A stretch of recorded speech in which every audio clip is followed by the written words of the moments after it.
मैत्रिणींनो, पावसाळा सुरू झालाय आणि या पावसाळ्यामध्ये आपण अशा 4 स्टायलिश हेअरस्टाईल बघणार आहोत की ज्या तुम्हाला कोणत्याही आउटफिटवरती अगदी सुंदर आणि साजेशा दिसतील। तर चला बघूयात या हेअरस्टाईल कशा आहेत। तर व्हिडिओला लाईक करा, चॅनलला सबस्क्राईब करा आणि कमेंट्समध्ये सांगायला विसरू नका की तुम्हाला कोणती हेअरस्टाईल जास्त आवडली। तर बघूयात हेअरस्टाईल नंबर 1। या हेअरस्टाईलसाठी आपल्याला पूर्ण केस आहे ती विंचरून घ्यायचे आहेत आणि पूर्ण गोळा करून आपल्या माथ्यावरती हे केस गोळा करायचे आहेत। बऱ्याच वेळा पावसामध्ये केस रिकामे सोडल्यामुळे केसांमध्ये डॅन्ड्रफ होतो, केस चिकट होतात आणि लवकर सुकत सुद्धा नाही। त्यावेळेस तुम्हाला ही हेअरस्टाईल खूप मदत करते, कारण ही हेअरस्टाईल आहे आपली हाय बन हेअरस्टाईल, ज्यामध्ये केस व्यवस्थित बांधले जातात आणि स्टायलिश सुद्धा लुक येतो। आता ही हेअरस्टाईल तुम्ही वेगवेगळ्या साड्यांवरती, वन पीसवरती, मॅक्शीवरती, कोणत्याही आउटफिटवरती अगदी आरामात करू शकता। तर यासाठी तुम्हाला माथ्यावरती केस पूर्ण बांधून घ्यायचा आहे, म्हणजे हाय पोनीटेल बांधायचे आहे। त्यानंतर केसांचे 2 भाग करायचे आहेत। त्या 2 भागामधला परत एका भागाचे पुन्हा 2 भाग करायचे आहेत आणि ते एकमेकांमध्ये ट्विस्ट करायचे आहेत।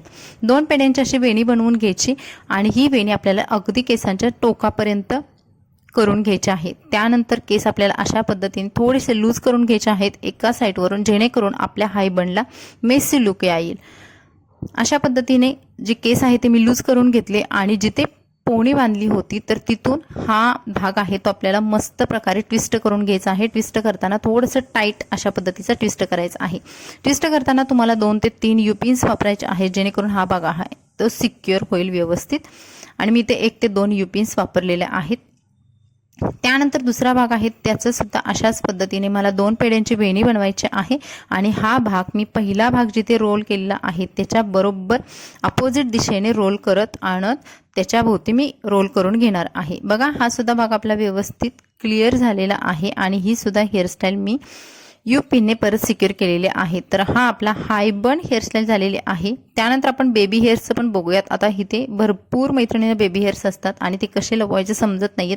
प्रत्येकाकडे स्प्रे असतो, सेरम असतं असं नाही, तर तुम्ही ॲलोवेरा जेल तुमच्याकडचं घ्या, ते मस्त प्रकारे केसांना लावा आणि त्यानंतर केस मस्त विंचरून घ्या। अजिबात बेबी हेअर्स बाहेर पडत नाही 3 ते 4 तासांसाठी। तर जे वरचे आणि माझ्या मानेवरचे जे केस होते तर ते मी असे ॲलोवेरा जेलने व्यवस्थित सिक्युअर करून घेतले आणि ही माझी झालेली आहे हाय बन हेअरस्टाईल, जी खूप अट्रॅक्टिव्ह सुंदर दिसते आणि करायला सुद्धा खूप सोपे आहे। तर तुम्हाला ही हेअरस्टाईल कशी वाटली कमेंट्समध्ये सांगायला विसरू नका। त्यानंतर बघूयात हेअरस्टाईल नंबर 2। या हेअरस्टाईलमध्ये मी पार्टिशन करून घेणार आहे। आता पार्टिशन कुठून करणार आहे तर वन साइड पार्टिशन करते। एका डोळ्याच्या आयब्रोच्या वरून हा पॉइंट काढून घेतला आणि मी सेपरेट करून घेतले केस। त्यानंतर ज्या साईडला मी जास्त केस सोडले होते तर त्या साईडला मी अशा पद्धतीची 3 पेड्यांची एक वेणी बनवणार आहे, ब्रेड बनवणार आहे आणि त्याच्यामध्ये समोर जे केस उरलेले आहेत ना ते हलके त्याच्यामध्ये हळूहळू ॲड करत राहणार आहे। बघा, मी मागच्या साईडला अशी वेणी बनवलेली आहे आणि त्याच्यामध्ये मी समोरचे थोडे थोडे केस आहेत ते ॲड करते।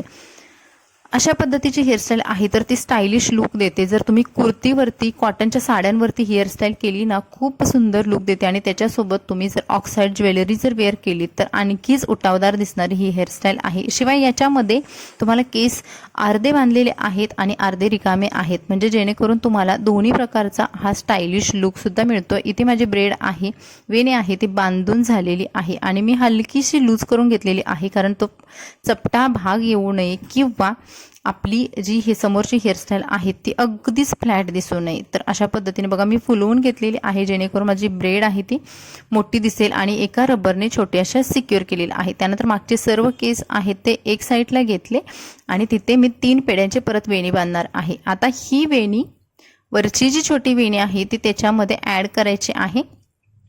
जो आपण रबर बांधला होता तर तो रबर काढून घ्यायचा आणि त्याच्यामध्ये हे सर्व ॲड करत राहायचं आहे आणि आपली साधी सिंपल जी 3 पेड्यांची वेणी आहे ती करून घ्यायची आहे।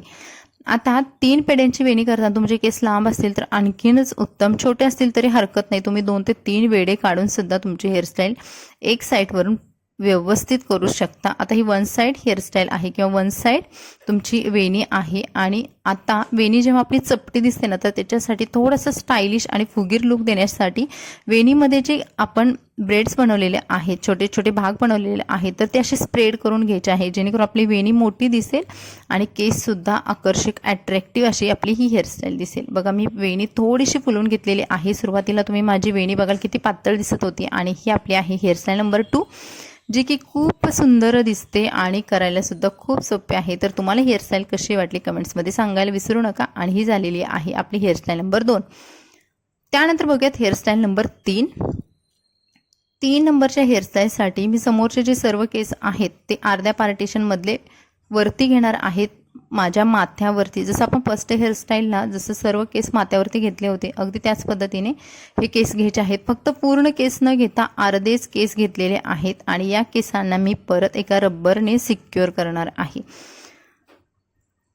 हा रबर बांधून घेतल्यानंतर केस थोडेसे टाईट करून घ्यायचे आहेत आणि त्याच्यानंतर आपण पुढे काय करणार आहोत बघूयात। तर पूर्ण दुसरा जो रबरचा वेढा आहे तर तो काढून न घेता आपल्याला अर्धे केस असे फसवून घ्यायचे आहेत आणि त्यानंतर दोन्ही साईडला यू पिनने अशा पद्धतीने हाफ सर्कल करून ही हेअरस्टाईल सिक्युअर करायची आहे। त्यानंतर त्या पोणीमधले उरलेले केस आहेत ते दोन्ही बाजूने अशा पद्धतीने रोल करून घ्यायचे आहेत आणि इथे आपली 3rd नंबरची हेअरस्टाईल सुद्धा कंप्लीट होते। ज्यावेळेस तुम्ही जीन्स टॉप असे वेस्टर्न टाईपचे कपडे घालताना त्याच्यावरती ही हेअरस्टाईल खूप आकर्षक दिसते। वन पीसवरती सुद्धा स्टायलिश लुक देणारी हेअरस्टाईल आहे आणि बाजूचे जे उरलेले केस आहेत ते मी दोन्ही साईडवरून पुढे घेतलेले आहेत। तर ही झालेली आहे आपली हेअरस्टाईल नंबर 3, जी की करायला खूप सोपी आणि कमी वेळात होणारी होती। त्यानंतर बघूयात हेअरस्टाईल नंबर 4। हेअरस्टाईल नंबर 4 साठी आपल्याला परत अशा पद्धतीने समोरून पार्टिशन करायचं आहे। पार्टिशन केल्यानंतर अगदी ट्रॅडिशनल टाईपचे आपण जशी ट्विस्ट करतो त्या पद्धतीने आपल्याला कानापर्यंत हे ट्विस्ट करायचे आहेत आणि मागे एका यू पिनने हे ट्विस्ट आपल्याला सिक्युअर करून घ्यायचे आहेत। दोन्ही साईडला आपल्याला अशा पद्धतीचे ट्विस्ट करायचे आहेत जे आपण साड्यांवरती वगैरे हेअरस्टाईल करतो ना तर तशा पद्धतीचे। आणि ही हेअरस्टाईल मोस्टली तुम्हाला साडी किंवा कुर्तीवरती खूप सुंदर दिसणार आहे। थोडीशी ट्रॅडिशनल लुक देते पण खूप भारी वाटतं ह्या हेअरस्टाईलमध्ये सुद्धा। आणि शिवाय तुमचे केस आहे ते त्याला थोडासा मॉडर्न टच सुद्धा भेटतोय मागच्या साईडवरून। तर मागे आपल्याला हे केस आहेत ते पूर्ण बांधून घ्यायचे आहेत व्यवस्थित। बांधून घेतल्यानंतर जिथे रबर लावलेलं आहे तर तिथला भाग आपल्याला हलकासा लूज करायचा आहे आणि त्याच्यामध्ये खालचे जे केस आहेत ते वरच्या दिशेने घ्यायचे आहेत। वरच्या दिशेने केस थोडेसे अर्धे फसवून घ्यायचे आणि उरलेले वेणीचे केस आहेत ते खालचे मोकळे राहिलेले तर त्या केसांना परत एका छोट्या रबर बँडने सिक्युअर करायचं आहे। बघा इथे मी रबर बँडने सिक्युअर केलेला आहे आणि त्यानंतर हे जे केस उरलेले खालचे आहेत ते सुद्धा आतमधल्या साईडला आपल्याला फोल्ड करायचे आहेत। हे केस फोल्ड केल्यानंतर आपल्याला अगदी स्टायलिश लुक येतो आणि हा सुद्धा आपला मानेवरती पडणारा असा हा स्टायलिश बन आहे। आणि इथे ही सुद्धा आपली हेअरस्टाईल कंप्लीट होते। 1 ते 2 यू पिन्सने तुम्ही ही हेअरस्टाईल खालच्या साईडवरून सिक्युअर करू शकता। आणि ही आपली होती हेअरस्टाईल नंबर 4। तुम्ही बघाल किती मस्त असा लुक आलेला आहे आणि स्पेशली ज्या मैत्रिणींना बन हेअरस्टाईल आवडतात ना त्यांच्यासाठी ही हेअरस्टाईल अगदी परफेक्ट चॉईस आहे। समोरचे ब्रेड सुद्धा तुम्ही बघाल किती सुंदर आलेले आहे ट्विस्ट सुद्धा। आणि या होत्या आपल्या आजच्या 4 हेअरस्टाईल। चला भेटून नवीन व्हिडिओमध्ये। मस्त रहा, खुश रहा, एन्जॉय करा, बाय बाय।